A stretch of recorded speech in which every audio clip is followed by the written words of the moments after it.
Good morning, everyone. Good morning. Welcome to the Unitarian Universalist Church of Silver Spring. My name is Carolyn Savadkin, and I am this morning's worship associate. My pronouns are she and her.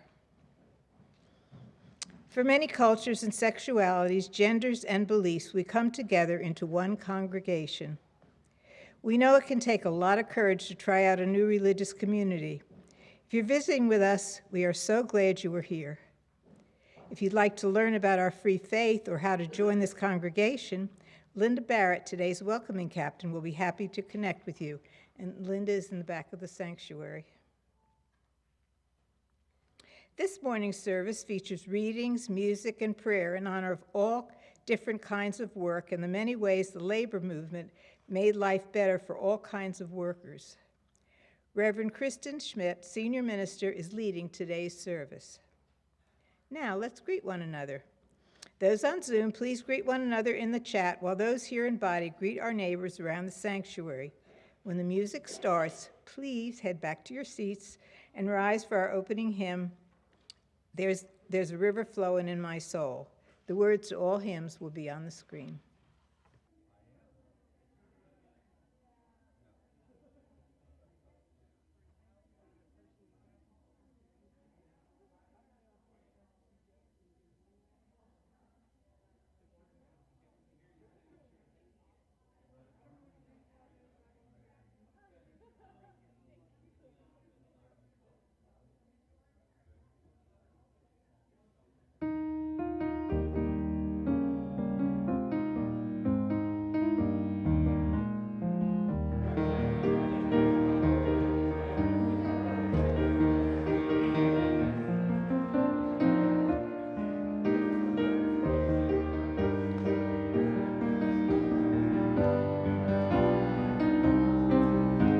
Let's rise.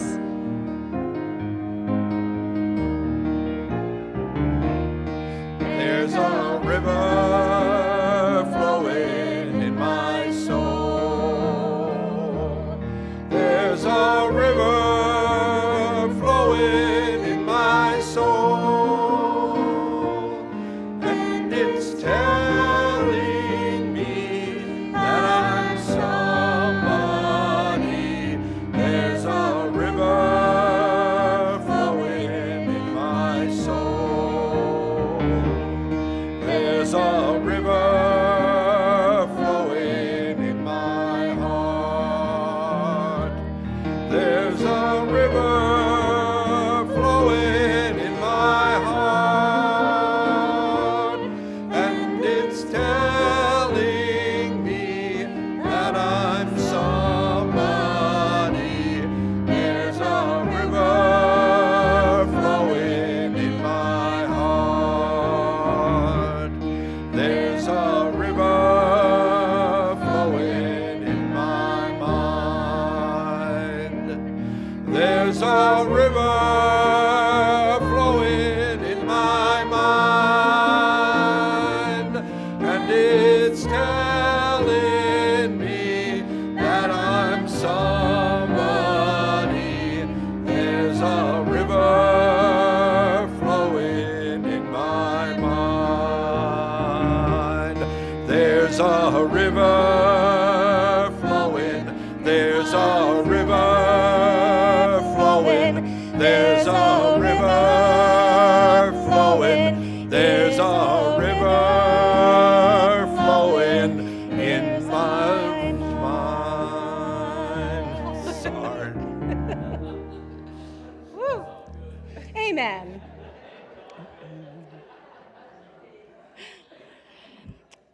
In a world convinced that worth is determined by wealth, by power, by the ability to make profit, we gather this morning in the name of a deeper truth, that all are worthy, all are precious, all deserve lives of dignity and joy, rest and fulfillment, simply because we were born. May all who are tired and heavy laden, all who feel burned out because the world treats people like things, find their spirits rekindled in the vision of a world where prosperity is not determined by who has the most, but by the well-being of those who have the least. Let's join together in saying our unison chalice lighting words together. May this light warm our hearts with love and caring and guide us in the ways of truth. Good morning, everybody. My name is Reverend Kristen Schmidt. My pronouns are she, her, and hers, and I serve this congregation as senior minister. Let's sing our chalice lighting song, This Little Light of Mine, today. This little light of mine, I'm gonna let it shine. This little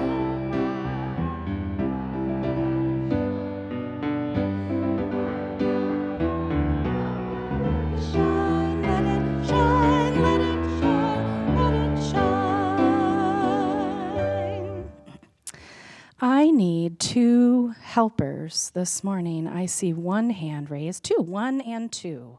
All right. If you could come forward. I have some things for you to hand out to the congregation. These have actually something to do with our story. We're handing out some grapes. So everybody can take some grapes. Sarah, are you here? Is Sarah here? Do you think you could help them hand out the grapes? Make sure that they cover the whole congregation. So this morning I'm going to tell you a story. It's a story that Jesus of Nazareth told his followers to try and help them understand the kind of world he believed people should be building. It's called the Parable of the Vineyard Workers, and it's from the Christian scriptures. Who knows what a vineyard is? I used to live like 45 minutes south of Napa, so I know what a vineyard is. It is a farm that grows grapes. So that's why we are handing out grapes today, just so you have a sense of kind of the setting of what the people were working, what they were harvesting. So that's where our story takes place, on a vineyard. So once upon a time, there were a lot of very poor workers. They were so poor, so vulnerable, they could not find permanent jobs. So they all gathered in the marketplace, hoping that someone would hire them for the day. And that day, a landowner went out early in the morning to hire people to work in his vineyard. The landowner promised to pay them what was right, then sent them off to the vineyard to begin their day of work. And a couple hours later, in the middle of the morning, the landowner went back out to the same spot and saw a whole bunch of other people standing, hoping that somebody was going to hire them to work in the vineyard. So the landowner invited them to work, and he promised he would pay them what was right. And they agreed, and off they went to go start work on the vineyard. So then midday, this is the 3rd time, the landowner goes out, he sees more people gathered in the same spot, he hires them, says he'll pay them what's right, they go off to work. So there's all these different groups of workers who are starting work at different times. And he did this various different times throughout the day. And when evening came, the landowner had his servant call the workers off the field so he could pay them. And he began by paying the people who had begun working just 1 hour before, the final group of workers. And as they came up, he gave them each a dinar, which was a coin. It was considered a standard wage back in those days for 1 day of work. You can just put those. Does anybody else need any grapes? You need grapes. All right, let's not let anybody go hungry today. Next, the people who had begun work a few hours before came forward, and he paid them a dinar as well. And he went through sort of in reverse order, paying everyone who had worked on the vineyard that day. And finally, the first working group came, the group that had started early in the morning when the sun wasn't even high up in the sky yet. And they each received a dinar as well, same as everybody else. But you know what? They were not very happy. The people who only worked for 1 hour were paid the same as us. It's not fair, they grumbled. And we did all the hard work all day and in the heat as well. "My friends," the landowner said, "I have not cheated you. At the beginning of the day, you agreed to work in my vineyard for what was right. Take it, it's yours, and have a good night. If I want to give those who came at the end of the day the same as you, I can. Are you suggesting I can't be generous with whoever I wish?" So that's the end of the story. And like many of the stories that Jesus told, it's a little bit weird. And you're not always exactly sure what the point of the story is, right? That's why people keep telling these stories 2,000 years later. Okay? The world that Jesus and his followers lived in was different from ours in a whole lot of ways, but in some ways it was also very similar. There are still poor and vulnerable and often undocumented people who cannot get a regular job, who must wait in visible places in the hope that they will be hired for the day. And since they are hired and paid under the table, there's no guarantee they will receive minimum wage. They certainly won't get benefits like Social Security or health insurance. And one of the reasons I find myself coming back to this parable again and again is that it makes me ask important questions, not about Jesus's place and time, but about my own. This parable makes me think about the ways our world chooses to value work and what makes a person deserving or undeserving of work and a livable wage. Like so many passages in sacred texts, there's a traditional way of reading this story, and there's power in that traditional reading. By giving each worker the same pay no matter how long they worked, the vineyard owner seemed to show he sees the workers not just for the work that they do, but for the people that they are.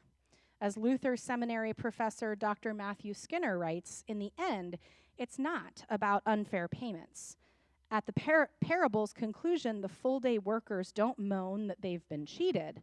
They complain instead to the landowner, "You have made them, the 1-hour workers, equal to us." It's not the generosity or the extravagance that makes them angry. Rather, the issue is this. By dealing generously with a group of people that no other manager in town considered worth the trouble of hiring, the landowner has made a clear declaration about their value, their worth. Our free faith teaches us that a person's worth is not based on how many grapes they pick in a day. We believe people have worth and preciousness whether they can be productive or not. This story and others like it are important because they help us to remember that the world we are called to co-create, the reality that Jesus called the kingdom of God, starts with what people need, with what is just, and not with how productive we are or are not. And this is good news. It's good news to people who can't work for whatever reason. It's good news for people dedicated to increasing the minimum wage. It's good news to people with little or no privilege, undocumented people, people left outside our supposed meritocracy. So as our service today unfolds, I invite all of us to reflect on this parable and our free faith's belief in the inherent worth and dignity of every human being. What would a world organized around people's needs instead of their ability to generate profit look like?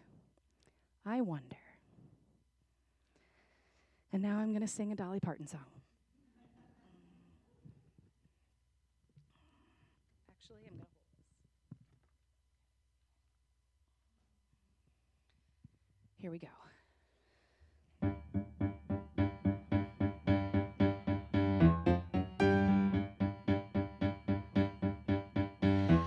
Tumble out of bed and I stumble to the kitchen, pour myself a cup of ambition and stretch and try to come to life.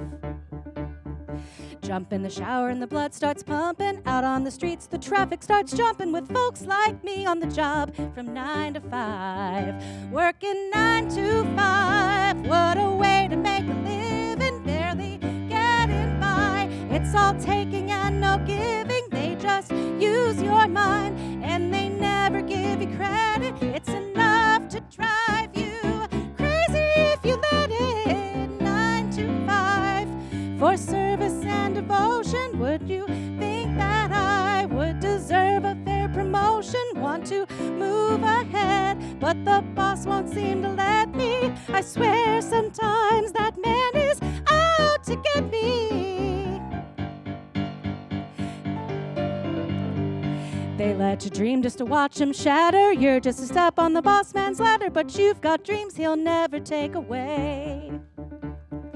In the same boat with a lot of your friends, waiting for the day your ship will come in and the tide's gonna turn and it's all gonna roll you away. Working 9 to 5, what a negative way of living, barely getting by. It's all taken and no giving, they just use your mind. They never give you credit, it's enough to drive you crazy if you let it. 9 to 5 for service and devotion. Won't you think that I would deserve a fair promotion? Want to move ahead, but the boss won't seem to let me. I swear sometimes that man is out to get me. 9 to 5, what a way to make a living, barely getting by. It's all taken and no giving, they just use your mind and you never get the credit. It's enough to drive you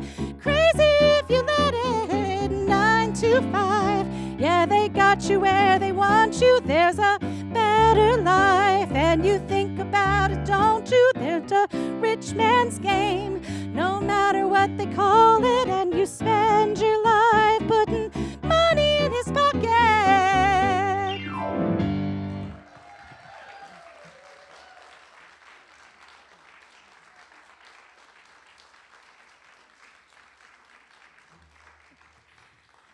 Now, how many pastors get to say they got to sing that at church on Sunday? That was fun. All right. We are about to make an emotional pivot, my friends. Let's take a deep breath. Oh, thank you so much, honey. Our free faith has many sources, including our own personal experience. So every Sunday, we take time to hold sacred space for the highs and the lowest lows in one another's lives. If you have a joy or a sorrow that you'd like to honor, I invite you to come forward down the chalice aisle and to speak into the microphone.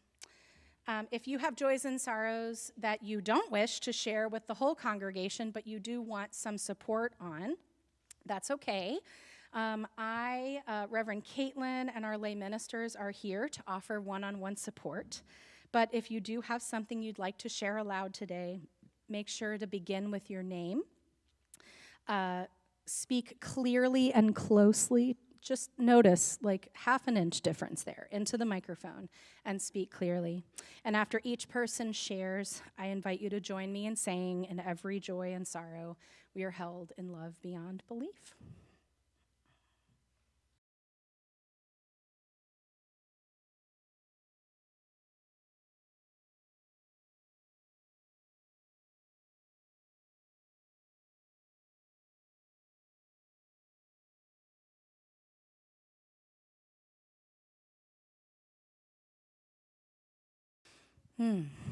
Lots of joys, lots of sorrows today.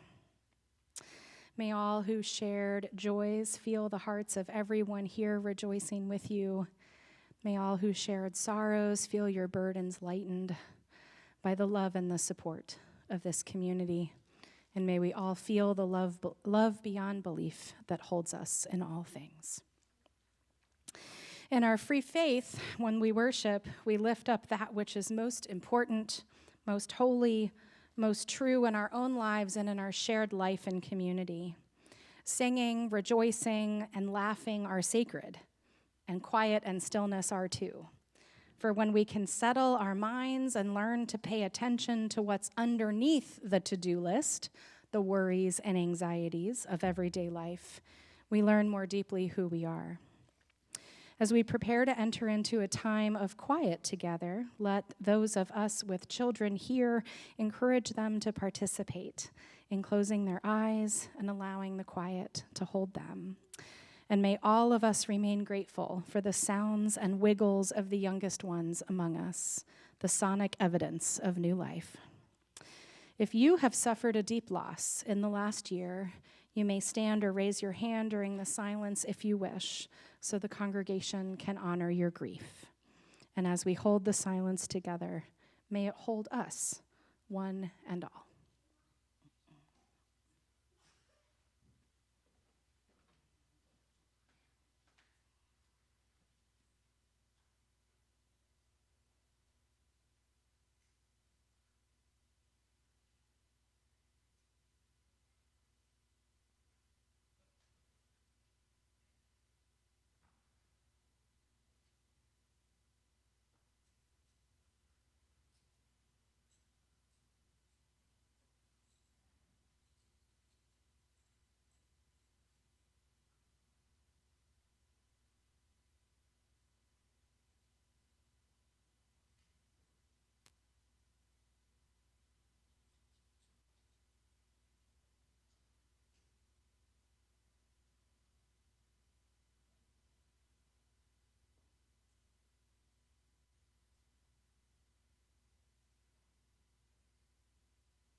Our prayer today is responsive, and it was written by Rebecca Sutton, Program Coordinator of Global Women's Exchange. This prayer was written for the New York State Labor Religion Coalition's 7th annual 40-hour fast. It was also part of Prayers for a Just Economy, a 2013 prayer service calling for an increase in the federal minimum wage, an increase which hasn't come. I will read the words in regular font. I invite the congregation to respond with the words in bold. Pray for those who are hungry. Pray harder for those who will not feed them. Pray for those who struggle each week to pay their bills. Pray harder for the wealthy who do not care. Pray for those who are homeless. Pray harder for those who deny them shelter. Pray for the sick and lonely. Pray harder for those who will not give them comfort. Pray for those who cry out for dignity. Pray harder for those who will not listen. Pray for those oppressed by unjust wages. Pray harder for those who exploit them. Pray for those who bear the yoke of prejudice. Pray harder for those who discriminate against them. Pray for those whose basic needs are denied. Pray harder for public officials who cater to the greedy and ignore those bound unjustly. Amen. Blessed be. We'll join in singing our next hymn, Filled with Loving Kindness.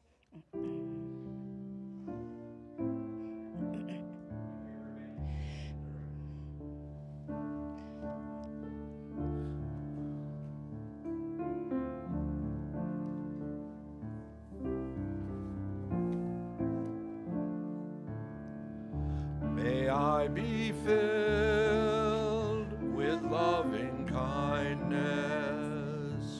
May I be well.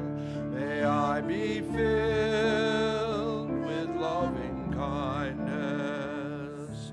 May I be well. May I be peaceful and at ease. May I be whole. May we be filled with loving kindness. May you be well. May you be filled with loving kindness. May you be well. May you be peaceful and at ease.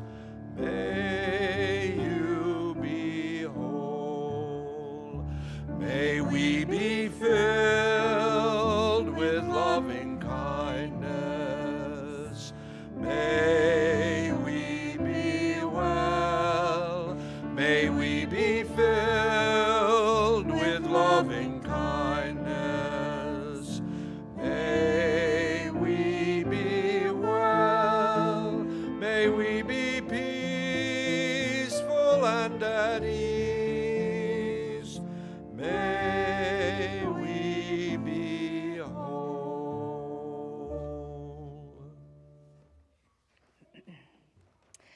Our first reading today is called Your Life Could Depend on It, and it was written by my friend and colleague, the Reverend Sarah Scotchko.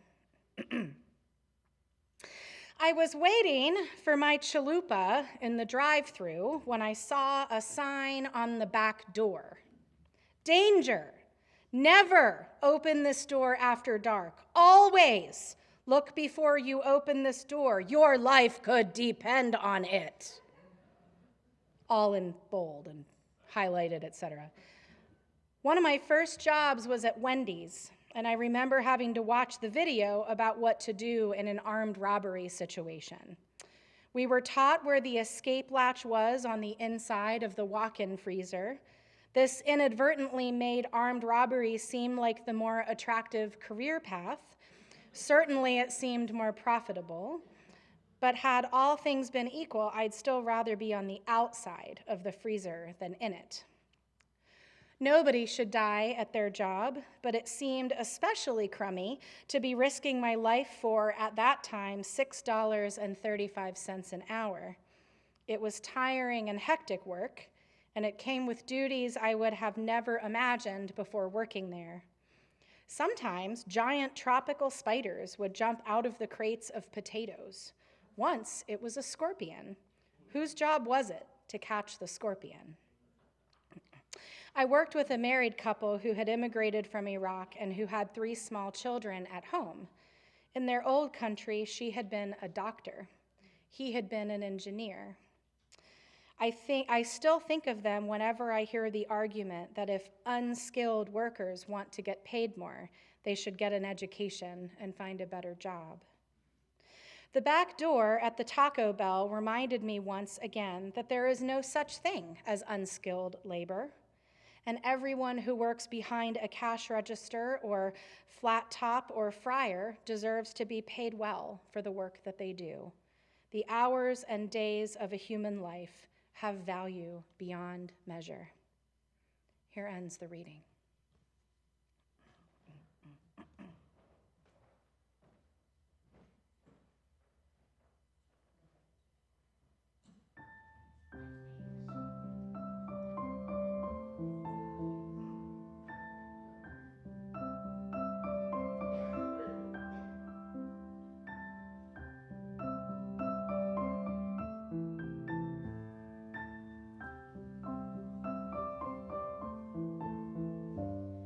I know this rose will open. I know my fear will burn away.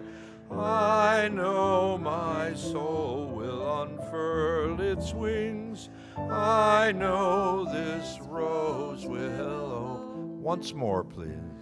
I know this rose will open.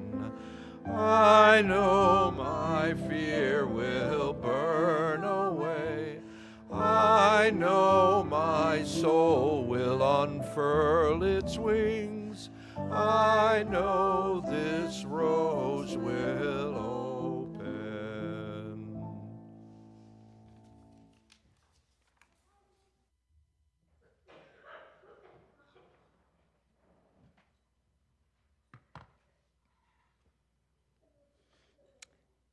Our second reading is called The Labor of Our Days, and it was written by Jennifer Willett.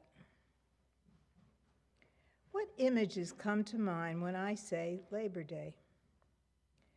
Chances are you think of the holiday weekend and celebrations with your loved ones, the federal holiday, unions, and a cause of working wage and benefits, maybe the history of the struggle of working people to have a fair share of the profits from their work. Those are all great. Now I want you to think of your parents and caregivers. The parents that fed you, bathed you, nurtured you, and taught the building blocks of how to be in the world. Now think of your elders. Who shops for them, goes to the doctors with them, cleans for them, and cares for them when they begin to fail. Now think of those who have physical and mental challenges of differing degrees. They come in all ages. Who assists them in their daily tasks that make day-to-day life easier and sometimes possible at all? Much of the work is unpaid labor, yet the work of homemaking, childcare, elder care, and differently abled care isn't part of our economic system. It doesn't count on our GDP, but our society would collapse without it. Now consider the other non-paid labor we do to mentor, to educate, to assist, to advocate, to entertain and enrich the community, the country, and the world. Think of all we do for our neighbors, our friends, our community to make life better. This is labor. A paycheck isn't the only measure of your worth. Without this labor, our world would be a lonelier and more desperate place. Honor your labor. If you work for money, this holiday is for you. If you work for love, this holiday is still for you. Our work makes the world better. Enjoy your day. Here ends the reading.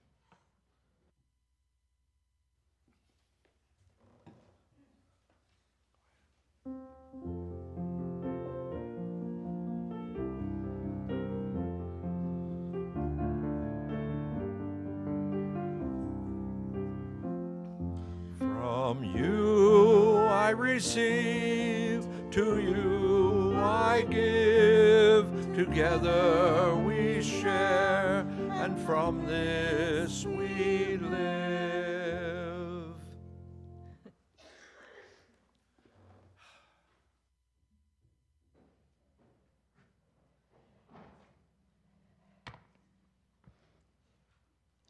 Here at UUCSS, we give and receive an offering every Sunday. We do this because the act of giving is important, so important it's been included in our worship for generations. Most other places in our lives are transactional, but in this congregation, we don't pay for services rendered. We offer all different kinds of gifts so they can combine and serve our neighbors and the world in ways in which you can't even imagine. Last church year, the members of this congregation voted to join Action in Montgomery, known as AIM, a broad-based advocacy organization that works for equity and justice here in Montgomery County and more widely in the state of Maryland. All of today's offering will be given to Action in Montgomery to support their vital work in our community. Last spring, AIM was instrumental in getting 3 climate and housing bills passed in the state of Maryland. AIM also helped secure free preschool education for over 70 children from low-income households in Montgomery County. Among many other initiatives, your gift today will help AIM continue to empower Marylanders to change housing policies so that much-needed affordable housing can be built all over the state. However you choose to make your gift, I hope you will join me in giving generously. Now please join me in dedicating all of our gifts to the mission of this congregation: to create joyful spiritual community where we connect deeply, serve and mobilize for our collective liberation.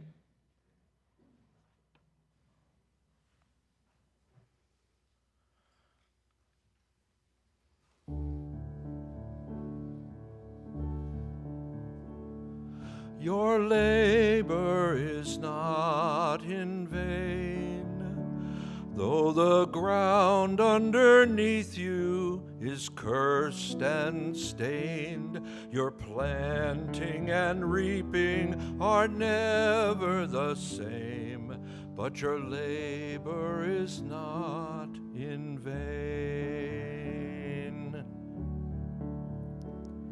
Your labor is not unknown, though the rocks they cry out and the sea it may groan. The place of your toil may not seem like a home, but your labor is not unknown. For I am with you, I am with you. I am with you, I am with you, for I have called you by name. Your labor is not in vain. The vineyards you plant will bear fruit. The fields will sing out and rejoice with the truth. For all that is old will at last be made new. The vineyards you plant will bear fruit. For I am with you, I am with you, I am with you, I am with you. For I have called you by name. Your labor is not in vain. The houses you labored to build will finally with laughter and joy be filled. The serpent that hurts and destroys shall be killed, and all that is broken be healed. For I am with you, I am with you, I am with you, I am with you. For I have called you by name. Your labor is not in vain. Your labor is not in vain.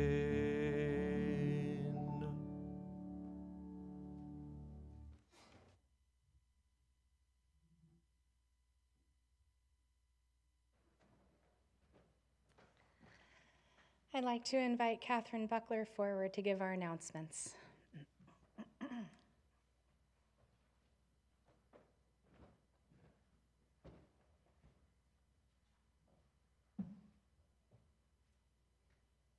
Hello.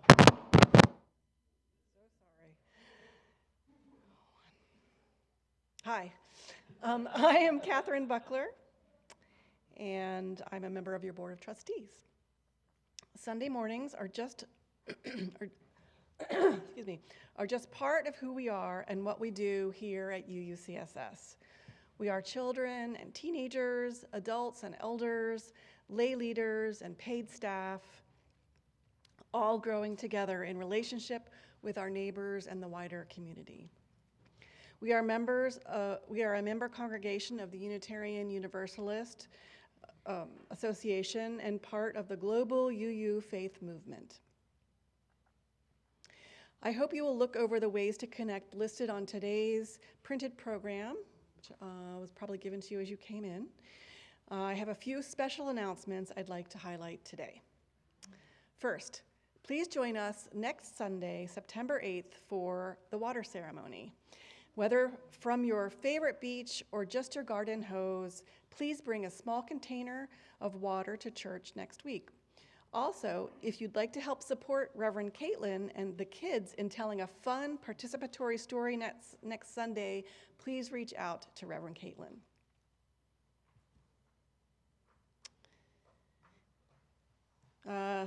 Our second announcement is about the farewell party for Michael Holmes, our former music director. Everyone is invited to stay after the service next Sunday, September 8th, for food, fun, music, and lots of celebrating all that UUCSS and Michael have shared over 20 years together. The music committee is collecting farewell messages and special musical memories as a gift for Michael. Just use the QR code on today's printed program to submit yours, or visit the table in the back of the sanctuary today and see Caroline back there. She's coordinating it. Thank you, Caroline. So see Caroline after the See Caroline, yes. Third announcement.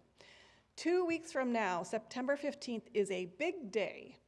It is the first day of our new religious education classes for children and youth. Yay! If you'd like to register your child or teenager, just use the link in the weekly email or the QR code on today's program. Lots of QR codes, I think, on today's program. They're not there. All right. They will be in the weekly email.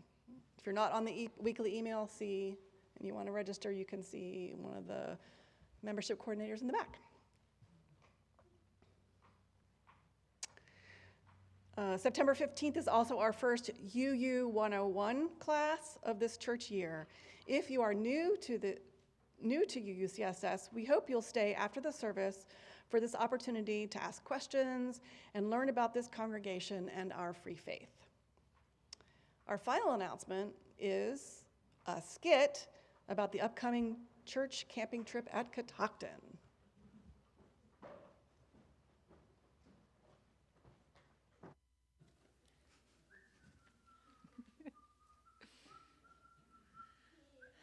Hey, Robin. What's with the look here? Well, I heard some people enjoy fall clamping, so I thought I'd give it a try. Clamping? That's what I heard, but it really hasn't been that much fun yet. Do you wanna try one? No, you know what? No, I brought I'm one for good. you. I think maybe they were telling you about our fall camping trip, Catoctin. Well, I mean, really, it's almost glamping. Glamping.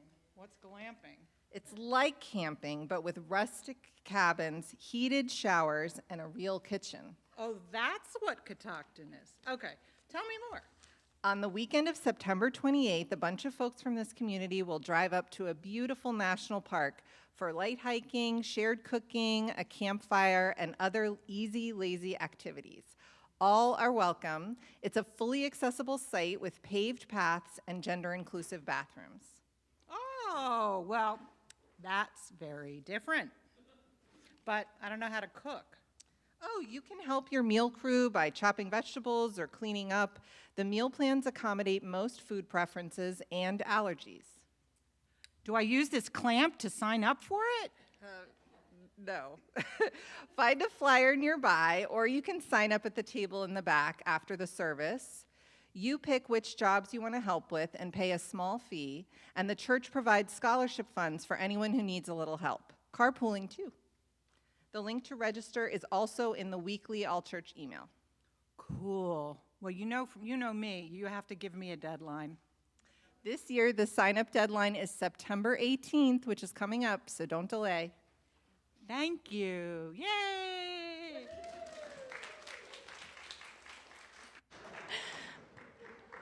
Thank you, Anna and Robin, and everybody working on organizing Catoctin.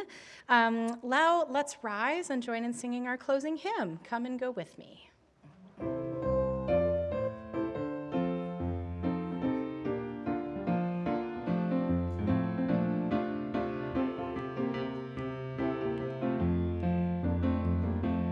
Come and go with me to that land. Come and go with me to that land.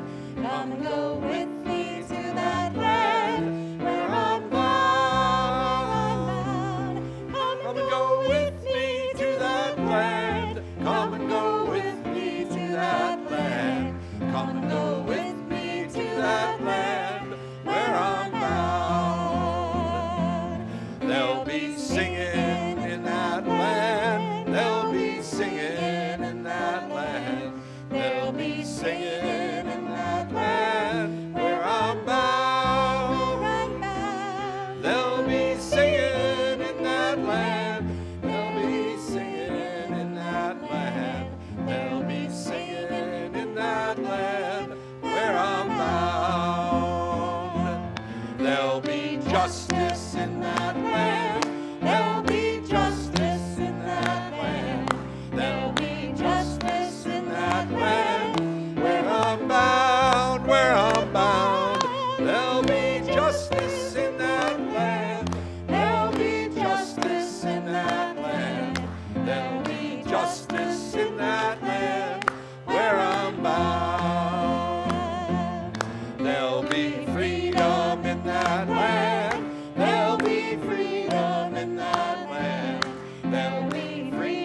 be seated. We've gathered in the name of love and praise of work that helps life flourish, in prayer for the many whose labor is not respected or fairly compensated.